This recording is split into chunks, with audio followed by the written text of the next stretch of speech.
Friday, everyone. Is this live? I really wonder. Yeah, I think it is. Happy Friday. I can't believe it's Friday already. I had such a good week. I'm very sad that it's over. Whew. Have you done your weekly reflections? That's how I like to start. That's what I was thinking. It's been a good week. So I am thinking of the people I'm grateful for this week who made it an amazing week. Hola. I'm thinking about what were the challenges this week? Where could I have done better? Was it poor planning? Did I oversleep? Did I forget to read something? Did I forget to check something? Was I late for something? Did I achieve what I wanted to achieve this week? These are questions you should ask yourself once a week. It doesn't have to be Friday. Some people do it on Sundays, some people do it on Mondays. I like Fridays because I feel like Friday is the end of the work week, but it's the beginning of the weekend. And for me, the whole week has different goals because you have your personal goals, you have your work goals, you have your physical goals, you have your mental goals, like different things. But I like to reflect on a third Friday. Did I do all the work things I needed to do this week? Do I have to work this weekend? And if there are personal things that I'm trying to check as well, how have I been doing? Because I still have the weekend to figure it out. If it's about being more social, if it's about am I getting enough sleep?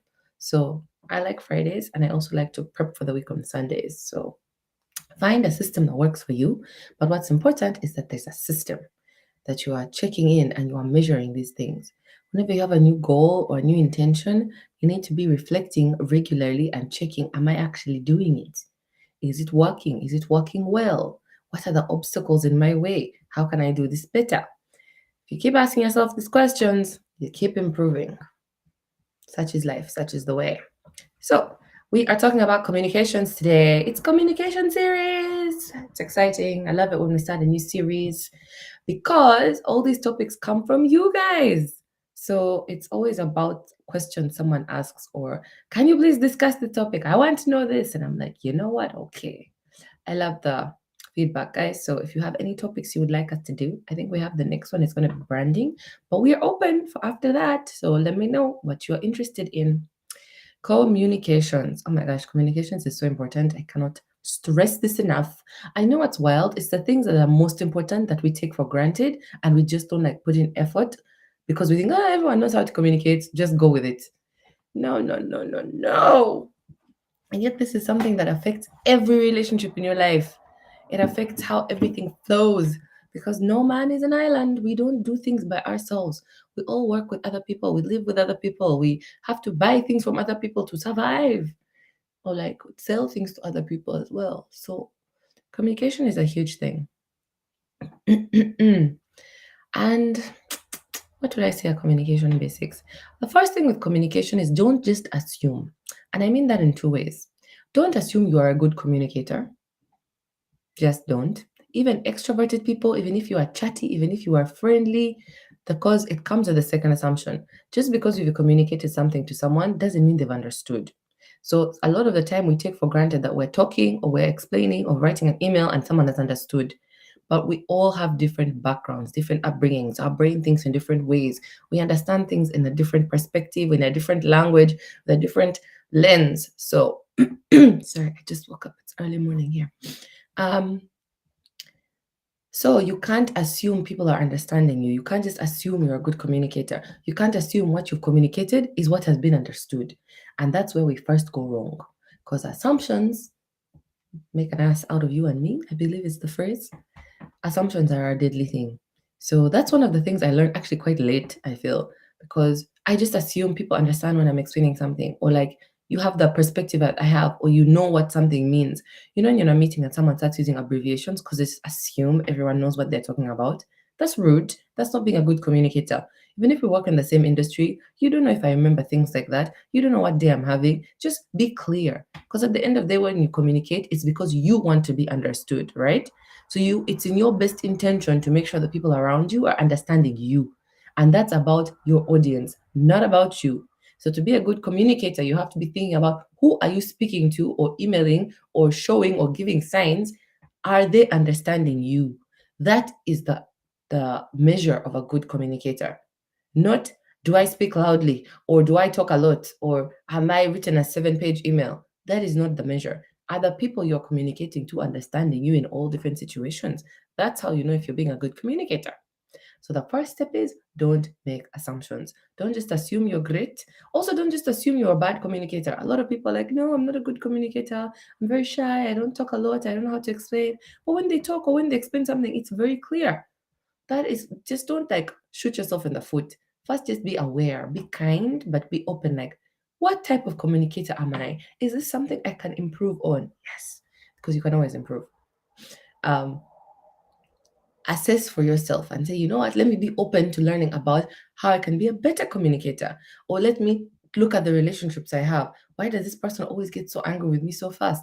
Why does this person, when I give instructions, always do the wrong thing? These are signs that you are a poor communicator. Why do I never know what's going on? Do I not ask questions? Am I missing these emails? Like, what is happening? That means you are a poor communicator. Because communication also involves how you understand things. So first, just be open about it and be like, you know what? Let me see what I can improve, where I can learn, how I'm doing in this area. And then, how are the people around you responding to your communications? Are you always screaming at people and they're just so scared that they don't even hear what you say? Are you giving complicated instructions? Are you talking for 10 minutes when you could have talked for one? Oh my God, people who are not concise, you are not good communicators. When someone asks you a question, your answer should never be more than a minute long. Unless you're a professor giving a lecture and you're being paid to speak for that 1 hour. You can be concise about everything. Don't go on and on and on and repeat yourself. That's poor communication. People get bored, they zone out. Huh?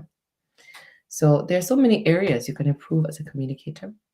There are so many tips and tricks. But I think first you have to assess and think, let me see how I can improve in this area. Let me not assume I'm good or assume I'm bad. Let me just first gather some data. Let me look around. Let me assess and see, how are my relationships when I communicate to people? Do they look confused? Do they nod along? Are they understanding? Are they smiling? Are they reacting in the way that I expect them to react? Have you ever told someone really bad news and they're like, "Huh?" Like they don't even realize it's bad, or really good news and they don't realize? People are not reacting in the way that you expect them to react. They might not be understanding you in the way that you think you are communicating. So that's the first thing I would say. Let's remove assumptions and let's see how we are communicating. A good thing with communication is when you're looking at your target audience, make sure that you're breaking things down for them. Because, like I said, you don't know what perspective they have or experience or background. Explain things, keep it simple, keep it slow, keep it short. These are small things that just make you a better communicator.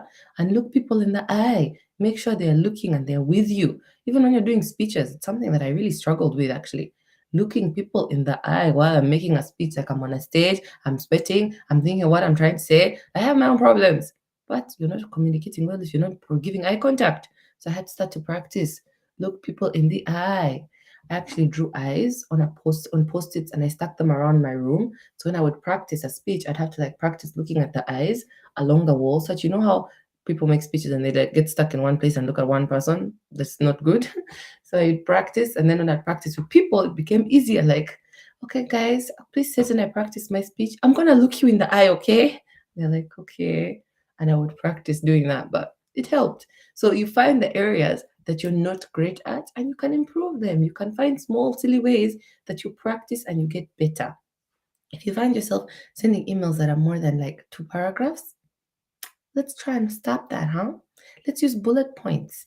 Let's do something different. Google it. How can I communicate better? How can people understand me better? Is it the way I'm pronouncing words? Sometimes I know I talk too fast. This is something that I get told and I need to practice and improve. And I try to think about it when I'm talking. But sometimes I'll get excited and I'm talking about a topic and I just keep going. And that is poor communication because I know people don't understand me when I do that. So there are small things you can do that help. Another thing with communication, body language is huge. The way that you show and express. I know I do this a lot in all my videos. It's because I'm showing passion and intention. But if I just sat there and didn't move, it's also not good. You have to see, because body language also tells a lot. Human beings are very intuitive creatures, and we use body language to sense danger a lot of the time. So when someone is talking to you, your body is assessing, is this safe? Is that person I want to listen to? Is this a person I like? Is that a person I feel comfortable with? Or I do not feel safe about this person? People who talk like this, or who point and come in your face or in your space too much, and then your whole body is like, "Ah." You're not listening to what that person is saying because they're too much in your space. Don't be the person who does that. Don't go into people's personal space. People need like a foot or two around them to feel like safe and comfortable. Unless you're very close, don't come that close to people. You don't need to be in their face, spitting on them and pointing. Those are poor communicators because you're breaching like their personal space, and then they're too scared to listen to you. So body language affects things like this. There are so many areas in communication. It's so fascinating. I find this an interesting topic. Maybe because I had to like learn so much about it for public speaking. There's things like the tone of your voice. You know how when you read a story to children, you like change the tone of your voice, and then they went up the hill, and then this happened, and then the wolf came, and then da da da da. Imagine everyone likes that, not just children, like even adults. Like when you see like people giving speeches, when they talk at like the same tone the whole time, it's kind of boring. But when like their voice goes up and down, and the pitch and the tempo and the pace and everything like changes, it keeps it more exciting and entertaining. Human beings are story driven, you know? We like to hear stories and feel like entertained and go with what the person is saying. Even in the workplace, even when you're teaching something, or when you're talking to like your team and saying, why did we do this? Or how did this happen?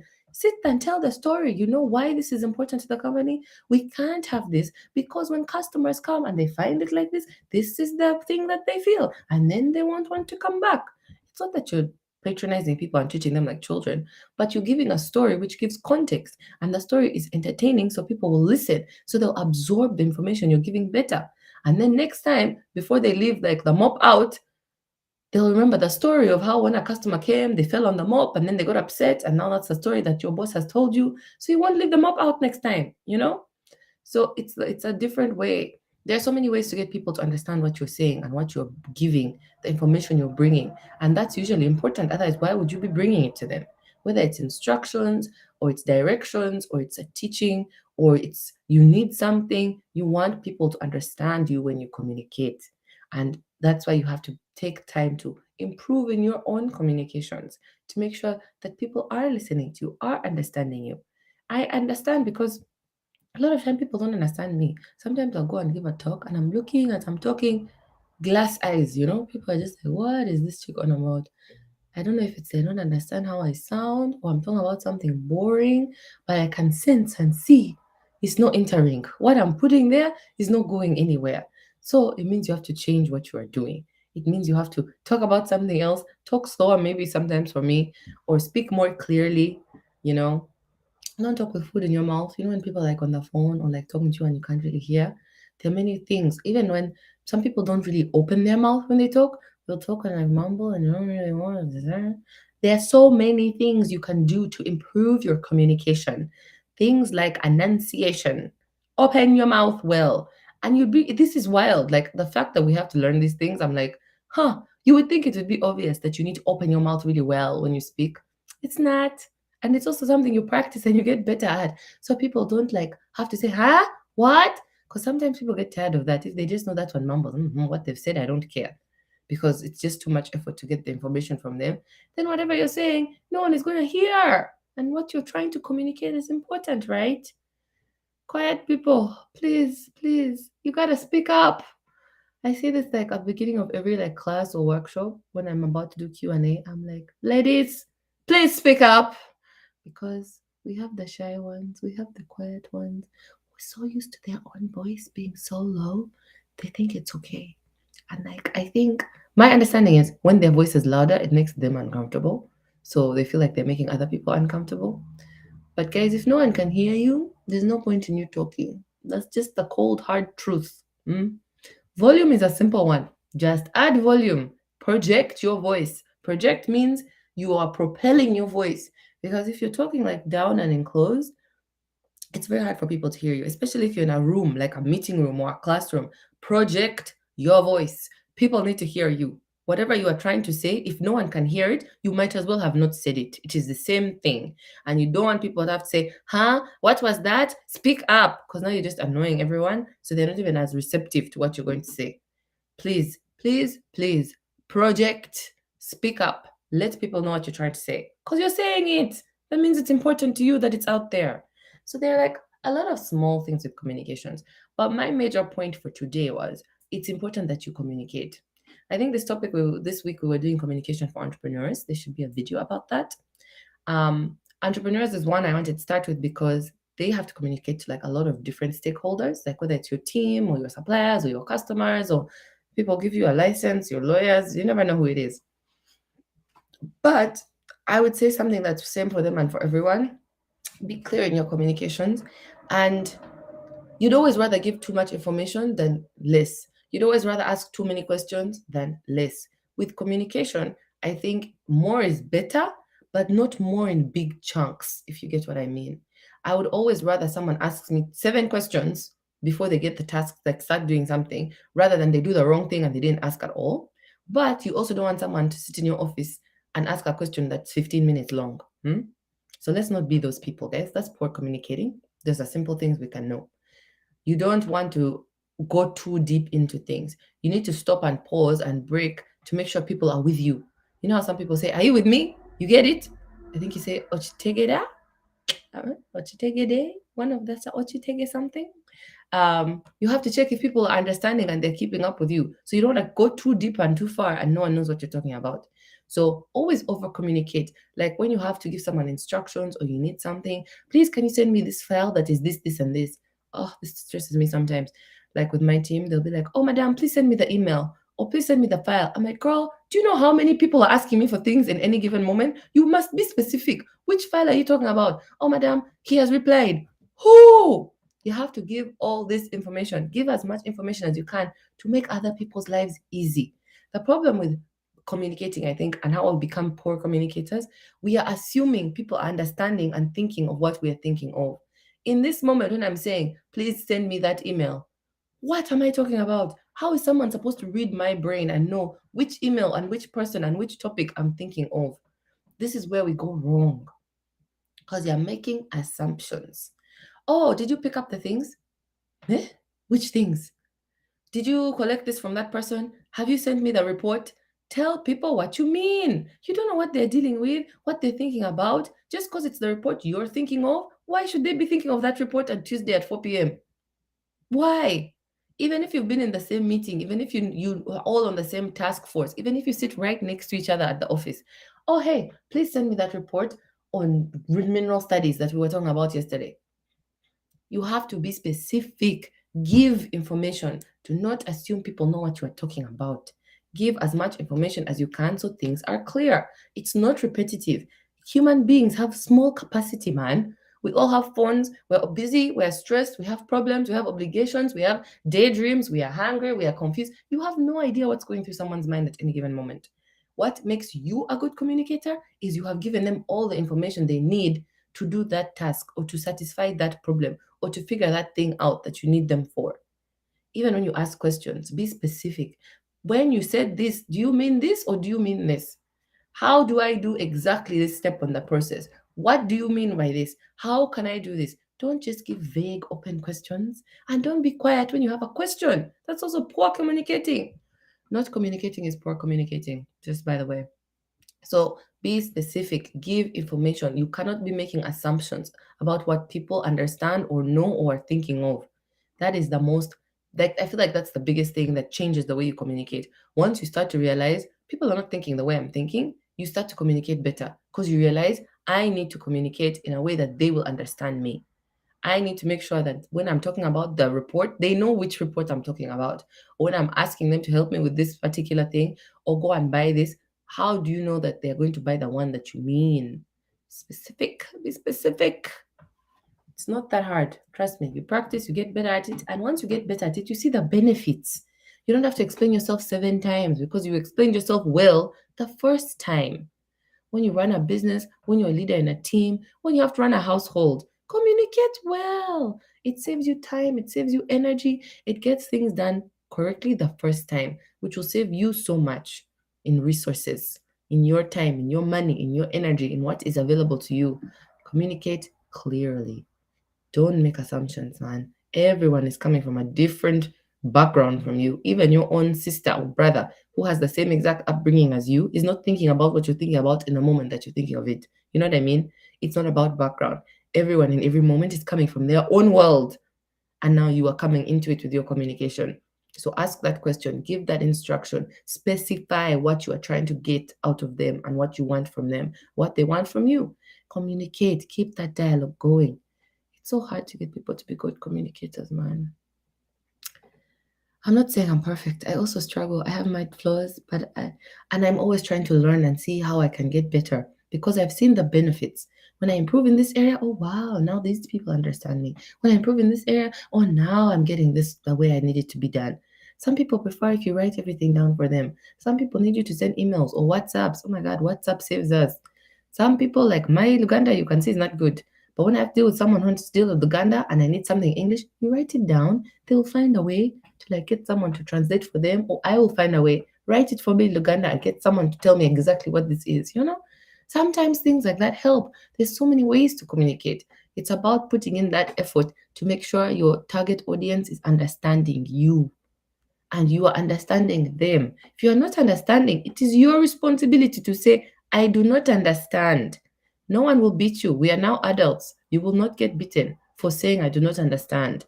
If anything, you will get praised because they're like, okay, since you have not understood, let me explain it better or let me try a different way. Because the person who is explaining to you wants you to understand because they need you to understand. Otherwise, they wouldn't be wasting their time. So when you don't understand, it is your responsibility to say, I don't understand. Please start again. Come slowly. Explain it in another way. What do you mean by this? What was that word? Do that. It helps. It makes you a better communicator as well. I ask so many questions. Honestly, I am very happy to be the one in the meeting say, so sorry, me, I don't understand what you're talking about. What is that thing? What does that word mean? I don't know. I am very happy to do that because I bet if I don't know, also others don't know. So they're all like, Bambi, thank God Tally asked. Even if they know and I'm the one who doesn't know, maybe I'm the one who doesn't know this sector, maybe I forgot to read the report, maybe I've just never come across this element in my life or this concept. I don't know what that is. Please, first explain to me what type of pipe that is, then you can explain to me the whole situation and the problem. Or explain to me what type of plant that is, or what that report is, or what that software is. Because I don't know. And I want to know. You need me to understand, otherwise, why am I in the meeting? So it's my responsibility to say, I do not understand. Please explain. You don't lose marks for that. You do not sound stupid for saying, I do not understand. You are being brave and you are being bold. And I think you have more integrity because all those who sit in a meeting and leave the meeting without understanding are now poor ethically workers. That's how I think of it. If you go to a meeting and you don't understand what you're supposed to do when you leave the meeting, that means you don't value your job. You're not a good worker. You're not trying your best. Because how are you going to do your work when you don't understand what they've told you to do? I understand it's challenging, it's scary to ask, what is that? I don't understand. Some people feel shy to do it. If you don't want to do it in the meeting, you better sit at the end of the meeting and say, can I keep you for 1 minute, please? I didn't understand this part. I didn't want to take everyone through, the whole thing again, but can you explain this part to me so I get it well? Then I can do my job well. It makes you a better worker. It makes you a better person. Even in your relationships, even with your siblings, your family, your friends, your spouses, say, I don't understand what you mean. When you say I make you feel this way, what does that mean? How am I doing that? Because you don't understand. But if you don't understand and you don't take the effort to understand, you'll never understand. So you'll never be a better sister or husband or wife or friend. Oh, I'm so sorry. I didn't realize I was doing that. Please explain to me. People will explain. Say, I don't understand. Communicate better. It affects all areas of your life. Hmm? And it's something that you can easily practice, because we are always communicating, we're always talking, always interacting with people. Okay, let me see about questions. Oh my God, I've talked too long. Andrew, how do you create a safe space for junior workers or those with low self-esteem to open up? Love this question. It is very important for them to have a safe space. I think privacy always helps. That's the first thing. Take them to a separate place where others are not hearing you, whether it's in the cafeteria or in a separate office or in a boardroom, or say at the end of the meeting, oh, Andrew, will you stay for 5 minutes extra? I want to talk to you about something. Like that doesn't require other people. And then get them and be like, okay, how do you think that went? What happened? What's important with junior people or people with low self-esteem? You have to make space for them to talk. So you don't want to make a safe space and then you keep talking to them. You have to listen. It's about listening. They have to get used to opening up to you and speaking up. Privacy and listening, active listening, and like accept what they're saying, not just jump into fix it or react. Any mechanisms to boost consistent communication? There's lots of apps and things, and also consistency is good in your communication. Once you have a consistent style, I will like say, on this project, we're going to meet every Tuesday at 2. Then every Tuesday at 2, you make sure you're there. Make sure you have the same agenda. Make sure you're going through the same metrics. You're asking the same questions so people get used to that and they know how to prepare for it. Things like that build consistency. If there's colleagues who you only deal with on email, make sure you keep sending them emails. If they're ones you WhatsApp, make sure you WhatsApp them like is it every day, is once a month, is it, you know? Find your rhythm and your pattern for what is required and how much information you need in each situation. Sergio, I want to talk in a way that the listener doesn't think I'm full of myself or sound as if I know it all. That is a nice thing, Sergio. No one likes a know it all. So to talk in a way that they don't think you're talking about yourself, firstly, be mindful, be conscious. Men, honestly, you suck at this. Men really like to talk about themselves and they don't realize and they keep going and going and going and we're just like, Try and keep things concise. Like I said, if someone asks you a question or if you're interacting with someone, conversations mean back and flow and forth. You should not be talking for 5, 10 minutes yourself and then you ask them something. Try and do 1 minute or 2 minutes. Answer the question and then say, what do you think? What about you? How? Ask them a question about themselves. Engage them. Engage your listeners. Keep checking. Are you understanding? Are you with me? Do you agree? What do you think about this? So that you don't just keep going. That helps. Paul, when I'm presenting a speech, kindly advise how can I can improve Nain Fa. I actually have a course on public speaking, Paul. You could do that because there's many different things like I've talked about. It's about the structure of the speech. It's about the visuals. It's about your body language. It's about your tone of voice, the way you engage the audience, the way you think about the audience as you prepare. There are many small things in improving in speaking. If you go to my website, there is a public speaking course for 100K. I've had a lot of good feedback on it. I tried to put a lot of information in there. So I hope that's useful. I do have to run. This is communications series. I think it's communications month over. So if you have any questions, you can send in DMs on any of my social media platforms and I will answer them on the Friday lives. Next week, the live is on Thursday though. But send me your questions and I will make sure I get to them. Have a good weekend.